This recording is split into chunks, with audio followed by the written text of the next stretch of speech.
Have you ever woken up at 60 or somewhere near it and wondered quietly, how did I end up here? Not in a dramatic way, not in a storm of regret, but in the soft hush of a morning when the coffee is cooling in your hands. The window is closed, and the world outside feels just a little out of reach. Have you ever felt that quiet ache? Not exactly sadness, not exactly loneliness, just a sense that somewhere along the way you drifted from the person you once were. Today, I want to invite you into a story. Not a story about fixing yourself, not a story about doing more or being more, but a story about remembering, about opening, about finding your way back to yourself, gently, tenderly, one small breath at a time. This isn't a guidebook or a lecture. It's a companion for those moments when you sit by the window wondering where life went and how to feel alive again. So come, sit with me. Let's open a little window together. You may just find that the peace you've been searching for has been here, waiting, all along. Have you ever woken up just before sunrise, when the world is still draped in that soft silvery light, and felt something stir in your chest, a quiet ache, a restless whisper you can't quite name? You sit on the edge of your bed, feet touching the cool floor, the house hushed around you. Outside the window, the world is already moving, the trees shifting, the wind brushing past rooftops, but inside, there's a stillness that almost hums. And in that stillness, a question drifts through your mind. How did I get here? For Emily Harris, 62 years old, retired schoolteacher, the question had become a familiar companion. She did not always have words for it. Some mornings it came as a flutter in her chest, a sense that something was missing. Other mornings it came more sharply, when she looked around her quiet home and wondered when exactly it had started feeling like someone else's life. Emily lived in a small town in Vermont, the kind of place where neighbors still waved from their porches and where the grocery clerk asked about your grandkids, even if you didn't have any. Her house sat at the end of a sleepy cul-de-sac, yellow paint peeling just slightly on the shutters, a wind chime on the kitchen window that hadn't moved in years because the window had been shut for just as long. On this morning, as the sun teased its way over the horizon, Emily moved through the house the way she always did. She brewed coffee, poured it into the same chipped mug, and sat by the window. But instead of turning on the news or scrolling through her phone, she just sat. She watched the way the light stretched across the kitchen table, touching the vase of dried flowers she had meant to throw away months ago. She noticed the way the steam rose from her cup, curling and disappearing into the air. And as she watched, a memory arrived, not invited, but gentle. She remembered a time years ago when mornings were noisy, the sound of her husband, Michael, rustling through the closet, her kids laughing as they got ready for school, the dog's paws clicking on the floor. Back then, the house had been alive. Now, it was a sanctuary, and also, sometimes, a desert. Emily breathed in slowly. It's strange, she thought, how you can have everything you need, the pension, the roof over your head, the freedom of retirement, and still feel untethered, as though you were a boat that had quietly drifted from its dock. She sipped her coffee, letting its warmth hold her just a little longer, and wondered if anyone else felt this way. Did John across the street, who spent his days mowing the lawn and feeding the neighborhood squirrels? Did Margaret next door, with her book clubs and gardening, ever feel the same ache at night when the house settled into silence? The Buddhist teachers Emily had read would say that suffering begins the moment we resist what is, that the ache she felt wasn't from having lost her sense of self, but from grasping at an old version of it. She knew the words. She had underlined them in books and circled them in articles. But knowing and living, those were oceans apart. She leaned back in her chair, closed her eyes, and let her mind wander. A soft knock on the window startled her. She opened her eyes to see a robin pecking gently at the glass. It paused, tilted its head, and then flew off, leaving behind only the faintest imprint of its presence. A smudge of breath, a whisper of light. Emily watched it disappear into the trees and felt something stir inside her, a reminder she hadn't asked for. Perhaps it's not about chasing after something new, she thought.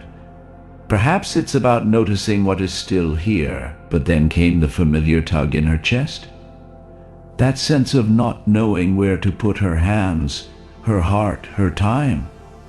Retirement had offered her freedom, yes, but also the unraveling of routine, of purpose. She missed the feeling of being needed, of walking into her classroom and hearing a dozen little voices call her name. She missed the small chaos of her old life, the noise, the movement, the endless string of tiny crises that had, in their way, made her feel anchored to the world.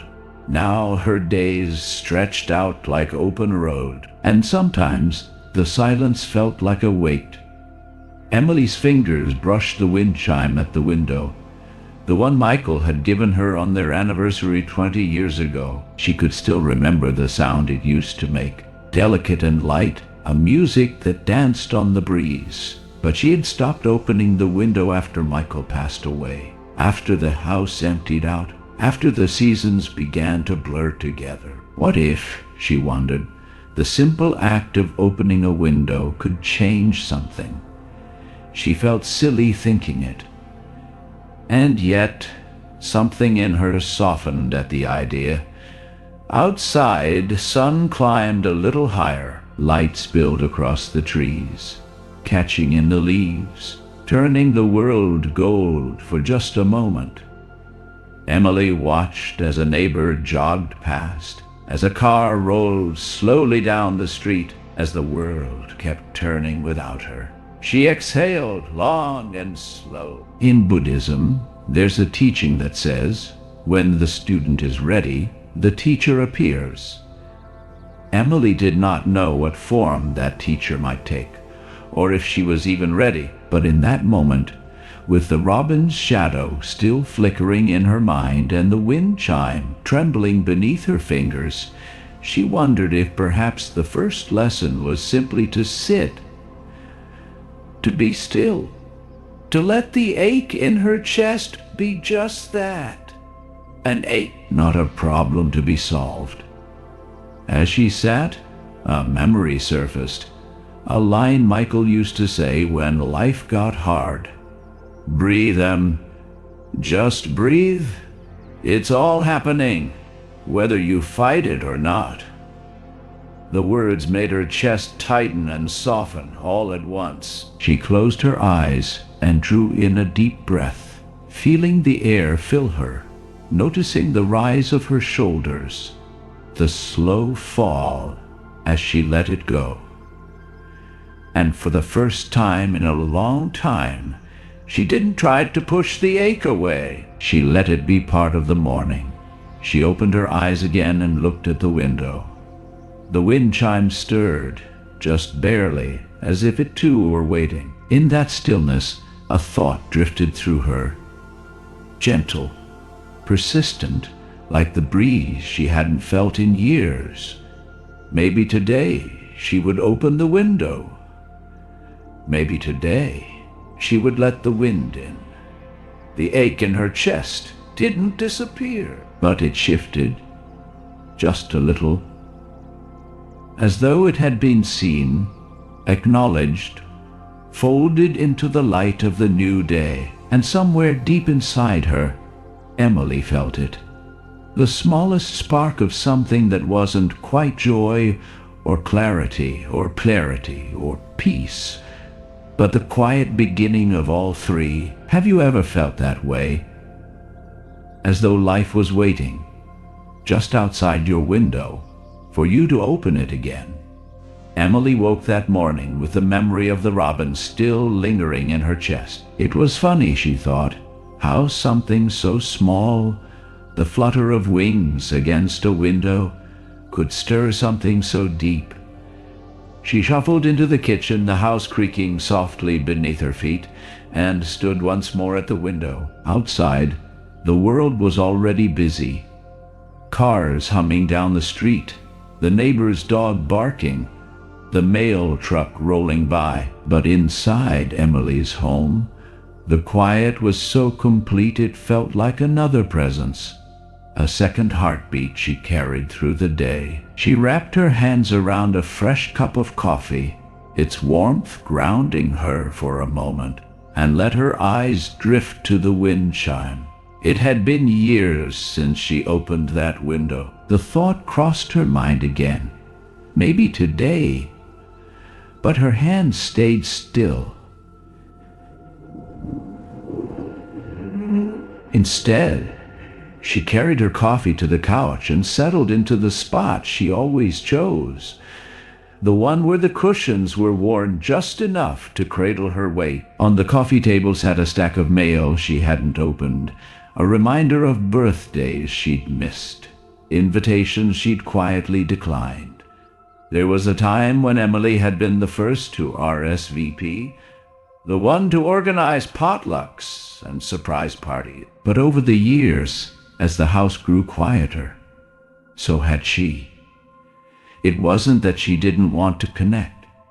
It was that she no longer knew how to show up in a room where her old role, the teacher, the wife, the busy mother, no longer fit. She leaned back and let her mind wander to the faces she hadn't seen in months. Margaret with her garden full of sunflowers.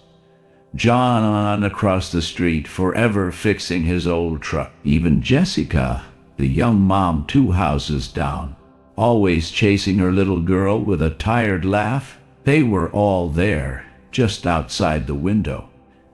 And yet somehow, Emily felt as though she was watching life from the other side of a glass wall. The Buddhist teachers speak of this ache, the ache of disconnection, a feeling separate from the great web of life. They remind us that we suffer most not from loss itself, but from the stories we weave around it. Emily wondered what story she had been telling herself all these years.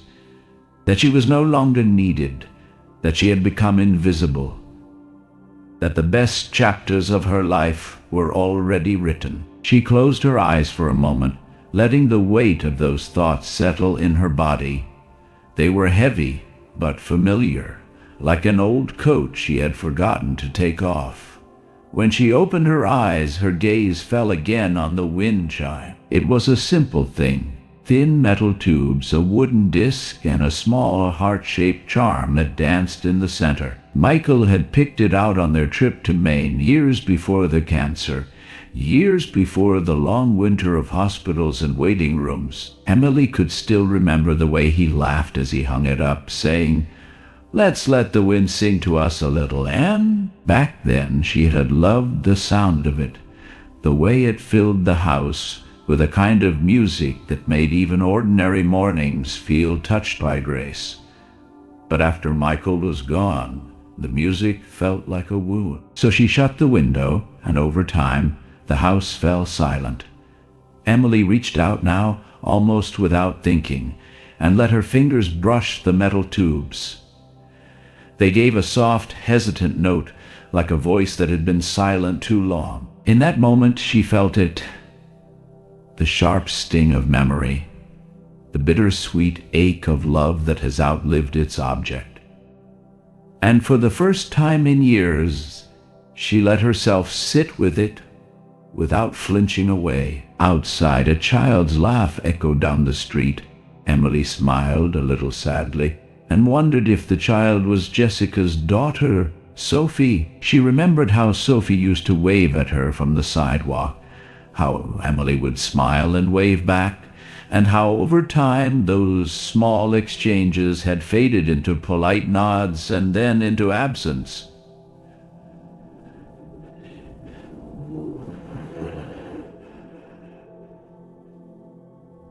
The truth was, Emily had been the one to pull away. She had retreated not just from the world, but from herself. And now, in the stillness of her living room, with the sun casting long beams across the carpet, she realized she was ready to return.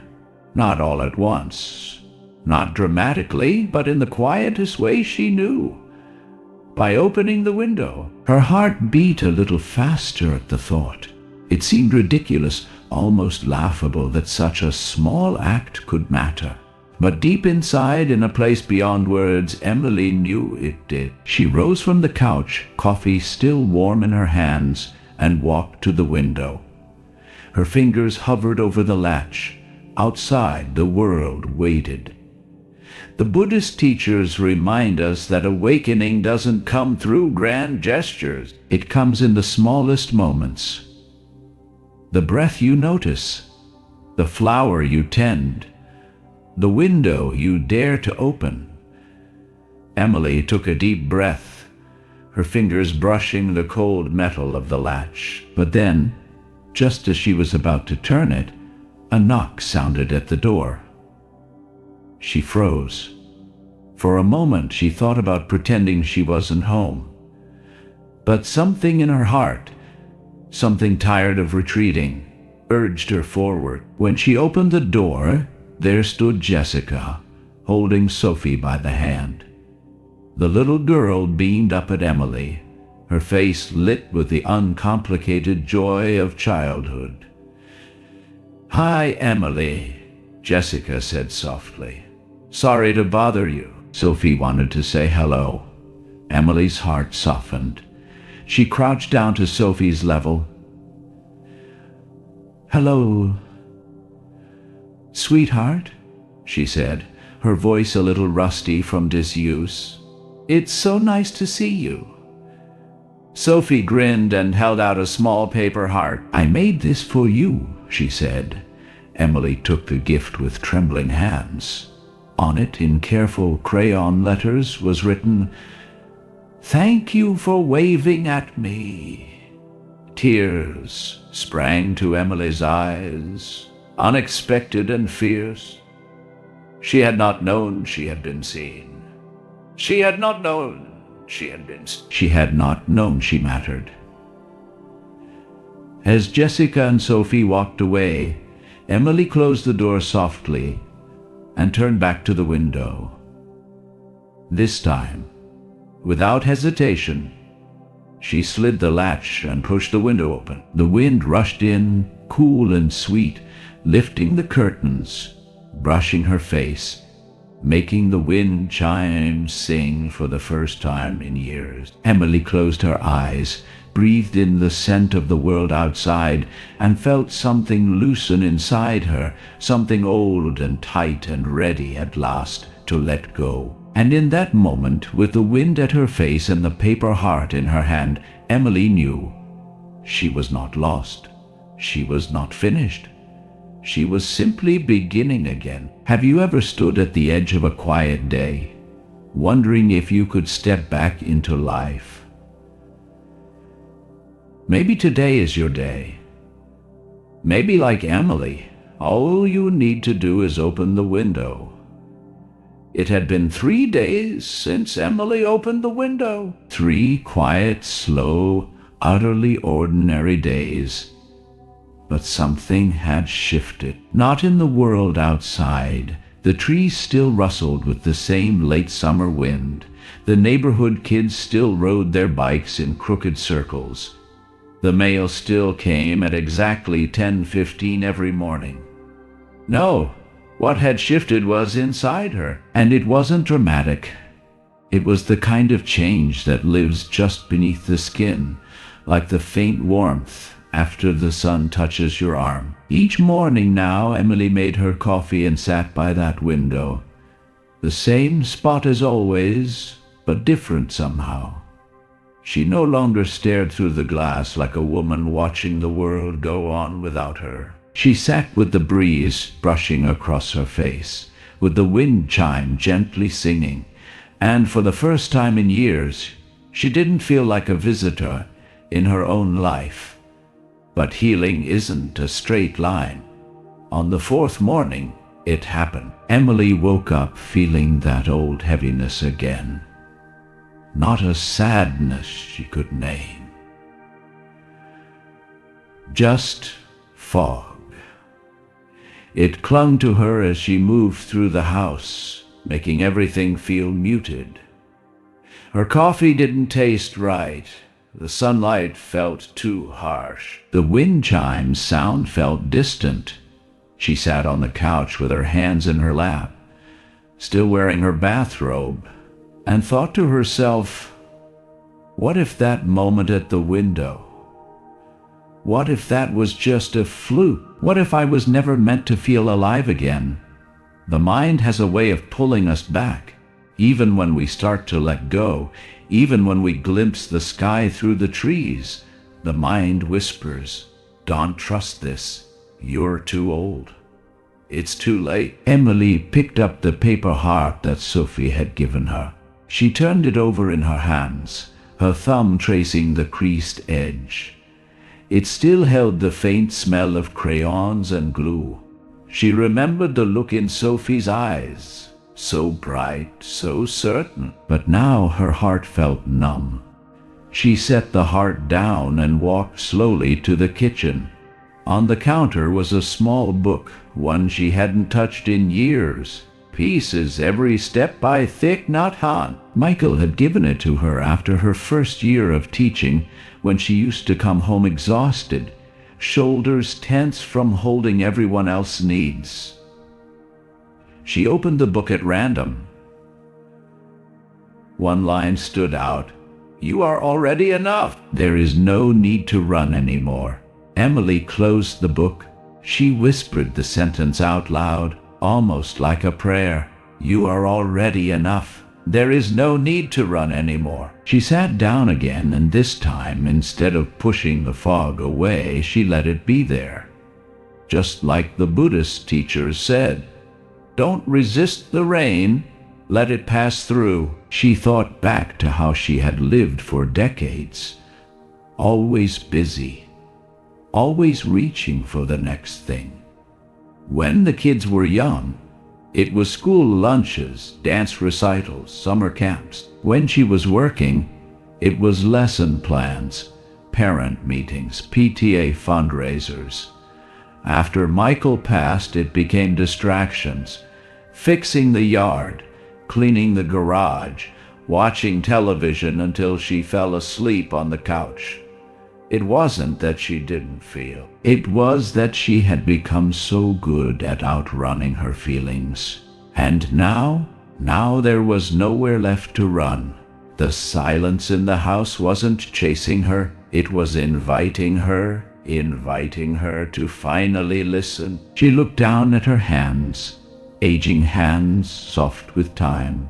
She thought of all the chalk those hands had held, all the tears they had wiped from children's cheeks, all the meals they had cooked for people she loved. These hands had given so much, and now they trembled slightly, not from weakness, from the courage it takes to stop running. Emily walked back to the window. She opened it wider this time, letting the breeze fill the kitchen. She looked out across the lawn, where the old oak tree stood, the one Michael had planted on their 10th anniversary. The tree had changed too. Its branches were thinner, a few leaves already yellowing in the late summer sun. But it stood strong. It had roots. It didn't need to prove anything anymore.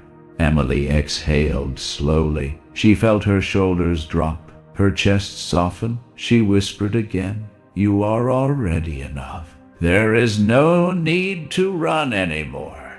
And that's when she saw her, Jessica, Jessica, standing outside, holding Sophie's hand, waving up at Emily's window. Emily raised her hand in return, and to her surprise, Jessica walked up the path. When Emily opened the door, Jessica gave a shy smile. "Hey," she said, "I hope I'm not interrupting. Sophie just wanted to ask something." Sophie peeked out from behind her mother's legs. "Miss Emily, will you come to my story day at school next Friday? I'm supposed to bring someone who tells good stories." Emily blinked. Her heart did a strange thing. A squeeze, then a lift. Well, I haven't told a story in a long time," she said.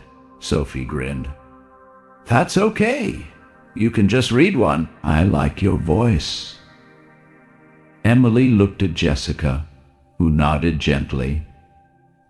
And in that moment, something that had been closed for years opened. "I'd love to," Emily said. When they left, she stood at the door for a long time.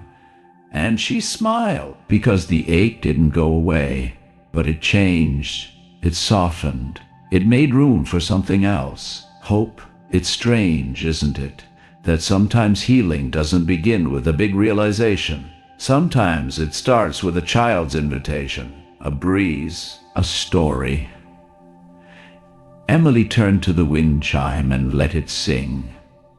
That night, she sat by the window as the sun slipped below the trees. She didn't need answers. She just needed to keep showing up. She just needed to keep showing up. And you? Have you stopped running yet? Have you paused long enough to hear your own breath? Because maybe, just maybe, the life you're looking for isn't somewhere else. Maybe it's already here, waiting on the other side of the window. The morning after Sophie's invitation, Emily stood by the window longer than usual. The light came through the trees in thin golden threads, painting her kitchen in soft stripes of warmth and shadow. She watched a squirrel dart along the fence, watched the breeze push leaves into little spirals on the sidewalk, watched the world move on as if it had always been this way. Quiet, ordinary, beautiful. And for the first time in a long while, she felt herself wanting to move with it. But with that wanting came something else. Fear. Because here's the thing no one tells you about finding yourself after 60. It's not the same as when you were 30 or 40. Back then, reinvention felt bold, exciting, like carving a fresh path through a dense forest. But now, it feels tender. It feels like standing at the edge of a familiar room and whispering, "I'm still here. Do I belong?"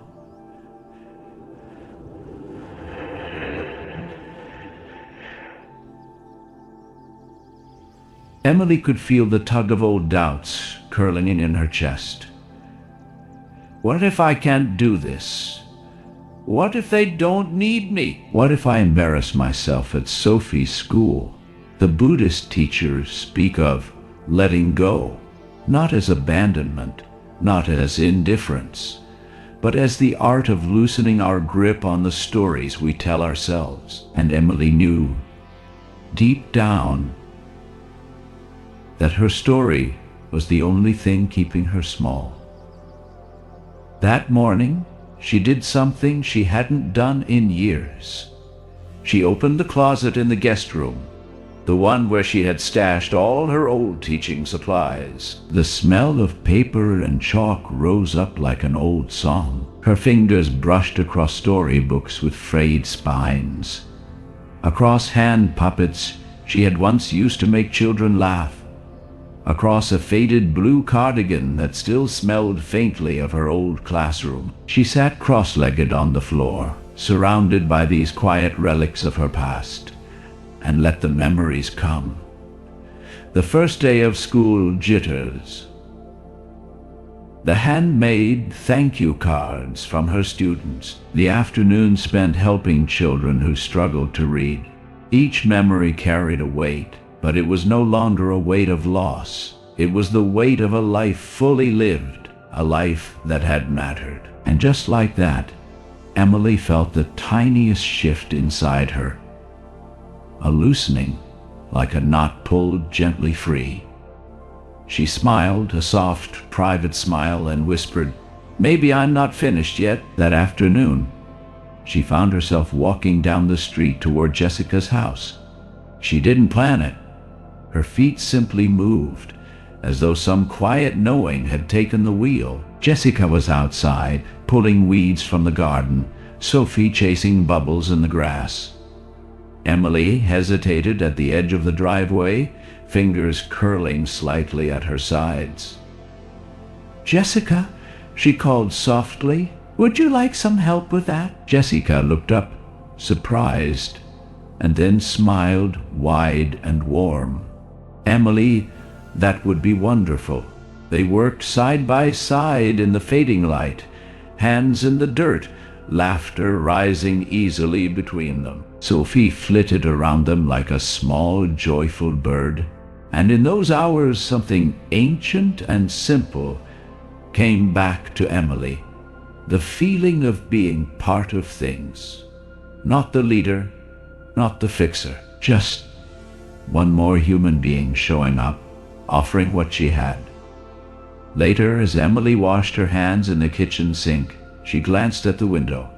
The wind chime was singing, catching the dusk breeze. She remembered something Michael had once said to her on a hard day. You don't have to hold it all together. That's not what makes you lovable." Tears pricked her eyes, not from sadness, but from the deep relief of remembering. That night, before bed, Emily lit a small candle and sat by the window. She closed her eyes and breathed in deeply, feeling the cool air on her face. She imagined her old stories, the ones about not being needed, about being invisible, about being too old to matter, floating out the window like small paper boats. She watched them sail away in her mind, watched them drift into the night, watched them dissolve into the vast, forgiving dark. And then, quietly, she whispered the words the Buddhist teachers had once taught her. "Let go. Let go." Not because she didn't care, but because she was ready to care differently. She was ready to care with open hands. The next morning, Emily woke before the sun. She'd made her coffee, opened the window wide, and stood in the cool hush of dawn. And then something beautiful happened. Without thinking, without planning, without hesitation, she laughed. A light, breathless, astonished laugh that bubbled up from a place she had thought was long gone. It filled the room. It startled the silence. It was the sound of a woman who had remembered herself. Have you ever felt it? That sudden, quiet moment when you realize you've been carrying a weight you no longer need? The moment you unclench, exhale, and find the world waiting, arms wide open. Emily stood at the window, hands wrapped around her warm mug, wind brushing through her hair, heart steady. And in that stillness she knew she had not lost herself. She had been here all along, waiting to be found. The morning of Sophie's story day arrived with a soft drizzle, the kind that barely made a sound on the window but gently washed the world in silver. Emily stood in front of the mirror, one hand brushing her hair, the other holding her breath. She looked at herself, really looked. 62. Wrinkles around her eyes that had deepened from years of smiling and sorrow. Shoulders slightly stooped, not from age, but from carrying things she never spoke of. a body that no longer hurried, but knew how to be still. And for once, she didn't feel the need to change anything. She put on the soft blue cardigan from her teaching days, the one with the loose button, the one that always made her students say, "You look like a grandma from a storybook." It fit just the same, a little snug, a little comforting. She picked out a book, not the newest or the cleverest, but one she used to read aloud every spring. The Tree That Stood Still. About a tree that didn't grow as fast as the others, but gave shade to every tired bird that passed. Before she left the house, Emily did something she hadn't done in years. She stood by the window, looked out at the soft gray sky, and whispered a quiet thank you. Not to anyone in particular, just thank you. Then she stepped outside. The air was cool, the kind that wakes you up gently, the kind that tells you you're alive. This moment is yours. At the school, Jessica greeted her at the entrance with a hug. It caught Emily off guard. When was the last time someone hugged her like that? Not out of obligation, but warmth. Sophie beamed from across the classroom. A dozen small faces turned toward Emily, eyes wide with curiosity, the kind only children can hold. Emily sat in the rocking chair, the one she used to dream of as a teacher, the place where stories began. She opened the book and started to read. At first her voice trembled, but as the words found their rhythm, so did her heart. And something remarkable happened. The children leaned in, every face, every small body drawn into the quiet magic of a story well told. She finished the last page. There was a beat of silence, and then applause. Tiny hands clapping, bright eyes shining. Sophie ran up and threw her arms around Emily's waist. "You were perfect," she whispered. Emily's throat tightened, because it wasn't about being perfect. It was about being there, being real, being willing to offer what she had, even if it was just a quiet story on a rainy morning. After the reading, the teacher invited Emily to stay for snack time. The kids asked her questions. "Do you have a dog? Bob, what was your favorite book when you were little? Can you come back next Friday?" Emily laughed. She answered every question. She promised she'd come again, and something deep inside her, something she had locked away after Michael died, after retirement, after the noise of her old life faded, began to move again. It wasn't just about reading stories. It was about living one. That afternoon, as she walked home under her umbrella, she passed by John's house. He was outside, struggling with a garden hose. She hadn't spoken to him in months, but now something felt different.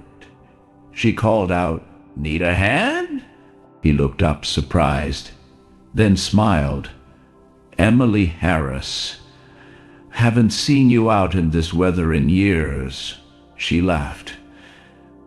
"I've been hibernating." They talked for 10 minutes. Nothing deep, just enough to remember that connection doesn't have to be complicated. When she got home, the house felt warmer, not physically, spiritually. She put the book back on the shelf, took off her cardigan, lit a candle by the window, and sat. She thought about how fear had once kept her behind closed doors, how silence had once felt like punishment, and how now the very same silence felt sacred. She remembered a quote she had once written on the board in her classroom. "To love and be loved, we must be seen. For years, she had hidden, thinking the world no longer needed her. But maybe it wasn't about being needed. Maybe it was about being known. To walk into a room, share a story, and have someone, even a child, say, "I see you." And in that moment, she realized something she hadn't dared to believe. She still had something to give. Not because she was young, not because she was flawless, but because she was human and healing and real. That night she sat by the window again. The wind chime moved in the breeze, gentle and steady. She watched the world outside, the street lamps glowing, the leaves shimmering under the light rain. She placed her hand over her heart and closed her eyes. She thought of Sophie, of the children, of the cardigan, of the tiny claps, and she whispered, "I'm still here." Not in a loud, triumphant way, but in the way that matters most. Quiet, certain, alive. Have you ever had a moment like that, where you stopped chasing meaning and instead let it come to you? Maybe you don't need to prove anything anymore. Maybe your story, right now, just as it is exactly what the world needs. And maybe, just maybe, it begins again with a single ordinary day. One book, one window, one heart reopening. Emily didn't know it then, but that one day at Sophie's school was the beginning of something much bigger. It wasn't like she woke up the next morning and her life was transformed. There were no fireworks, no grand announcements. What changed was quieter, simpler. It was the way she began to show up in her own life again. The next week, she got a knock on her door. It was Margaret from next door holding a basket of fresh tomatoes from her garden. "I heard you were reading at the school," Margaret said with a smile. "The kids couldn't stop talking about you." Emily laughed, feeling the warmth rise in her chest. They stood on the porch for nearly an hour, talking about nothing and everything. The weather, the tomatoes, the funny things kids say. It was the kind of conversation Emily had missed without even realizing it. The kind that makes you feel like you belong to the world again. A few days later, John from across the street waved her over while he was fixing his old truck. "Emily, you've been out and about more," he said, wiping grease off his hands. "You look good." Emily felt something loosen in her chest. She smiled and leaned on the fence, chatting about the old days, the neighborhood, the way the trees had grown taller since they all first moved in. There was something healing in that moment, in the ordinary, easy rhythm of connection. It was like life had been waiting for her to step back into it. But maybe the biggest shift happened inside Emily's own heart. She started to say yes more often. Yes to coffee with Jessica. Yes to helping out at the library's story hour. Yes to joining a walking group at the park. The first time she walked into that group, she felt her stomach twist with nerves. She almost turned around, but then she remembered the words she had read in her old mindfulness book. Walk as if you are kissing the earth with your feet. And so she walked, slowly, gently. Step by step, she allowed herself to belong. Emily noticed things she hadn't in years. The softness of the morning air, the way the sun lit up the tops of the trees, the sound of her own breath. She realized that healing wasn't about filling her calendar or being busy. It was about presence, about being where her feet were. And the more present she became, the more the world seemed to open its arms to her. One afternoon, Sophie and Jessica showed up at her door again, this time with an invitation. "Would you like to come over for dinner?" Jessica asked. "Nothing fancy, just spaghetti." "Sophie's been asking for you." Emily hesitated, heart thudding in her chest. Old habits tugged at her. The part of her that wanted to retreat, to say, "Oh, thank you, but maybe another time." But this time she smiled and said, "I'd love to." That night around the dinner table, as they passed plates and laughed at Sophie's knock-knock jokes, Emily felt something she hadn't in years. She felt included, not as a guest, not as an outsider, but as part of the circle. And it hit her. Maybe she had never really been lost. Maybe she had just drifted to the edges for a while, waiting for her own heart to call her back. The Buddha often spoke of interbeing, the idea that we are not separate from the world or from each other. That, just as a flower depends on sunlight, rain, and soil to bloom, we depend on connection to fully come alive. Emily began to understand this in a way she never had before. It wasn't about being useful or important or busy. It was about being with herself, with others, with life. She started a small ritual each morning, before breakfast, before coffee, before anything. She would open the window, breathe in the cool air, and say quietly, "Thank you," not for anything specific, just thank you. And little by little, that simple practice began to soften her days. When she walked past people in the street, she made eye contact. When she saw someone struggling with groceries, she offered to help. When she felt that old loneliness rise up, she let it be there. And then she called Jessica, or Margaret, or John. She learned that coming back to life wasn't about erasing loneliness. It was about making space for both solitude and connection, and realizing they could live side by side. One evening, as the sun dipped low and painted the sky in shades of peach and lavender, Emily sat on her porch, a cup of tea in hand, the wind chimes singing softly in the breeze. Sophie ran by with a group of kids, waving as she passed. Emily waved back, her heart full and tender.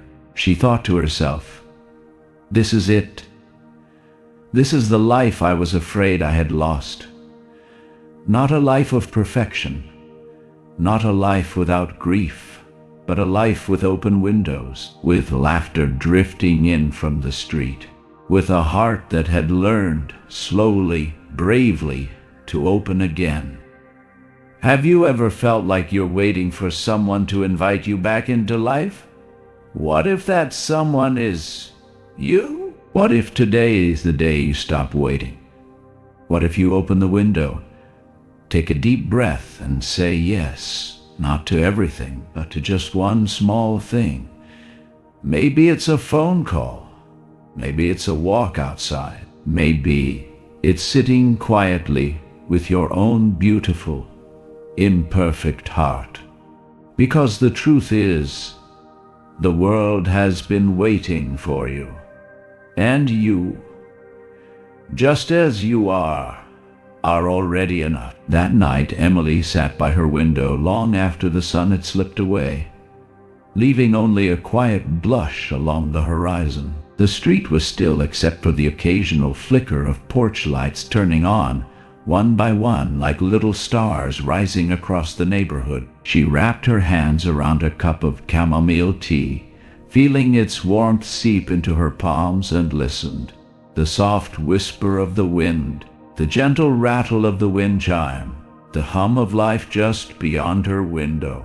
And in that stillness, a truth settled into her chest like a stone gently placed, not heavy but grounding. She was home, not just in her house, not just on her street, but in her own skin, her own life. For years, Emily had lived as though her real life was something that had slipped away without her noticing, as if everything meaningful had already been written in the past, locked inside old photo albums, folded away in memory. But now, sitting there in the hush of evening, she realized the most astonishing thing. The life she thought she'd lost was here all along. It was in the neighbor's wave, in the giggle of children running down the sidewalk, in the warmth of shared spaghetti dinners, in the breeze through her window and the chime's soft music, in her own laughter as it returned, hesitant at first and then sure. The Buddhist teachers speak often of the present moment, of how everything we long for is already here, if only we would soften, slow down, and open to it. Emily thought about that. She let the idea move through her slowly, like warm tea on a cold night. She whispered to herself, "I'm not waiting anymore. Not waiting to be needed. Not waiting for someone to tell her she mattered. Not waiting for the perfect moment to begin again, because this was the moment. And you, sitting wherever you are right now, maybe in your kitchen, maybe in your car, maybe lying in bed. I want you to hear this. You don't have to wait either. You don't need to fix yourself first. You don't need to have it all figured out. You don't need to erase your loneliness, your fear, your regret. All you need to do is open the window. And by that, I don't just mean the one in your house. I don't just mean the one in your house. I mean the one in your heart. Call the friend you've been thinking about. Take the walk you've been putting off. Offer the smile, the hello, the small act of kindness you've been quietly longing to share." Emily once believed that aging meant closing doors, but she knows now aging is another kind of opening, an opening to simplicity, to presence, to the tenderness of being human. That night, Emily blew out her candle, pulled on her cardigan, and stood one last time at the window. The wind brushed her face, cool and sweet. The wind chime stirred. She pressed her hand to her heart and said softly, "Thank you, not for the past, not for the future, for this moment, for being here, for still having a story to live." And as she turned to go to bed, the window stayed open, because now she knew the window was never just wood and glass. It was her. It was her. It was the part of her that had stayed soft, curious, open to life, even after all the losses, even after all the quiet years. And that part of her, it was just getting started. So tonight, before you sleep, I invite you to do what Emily did. Pause. Take a breath. Open your window, the one in your room, the one in your chest, and let life in. You are not lost. You are already home, and the world is waiting for you, just as you are. And so, my friend, here we are. We've walked with Emily through quiet mornings, through the ache of old losses, through the tender joy of finding her way back to life. And maybe along the way you saw yourself in her. Maybe you remembered a part of you that has been waiting, patiently, softly, to be seen again. The Buddhist teachers remind us, peace isn't something we chase. It's something we return to.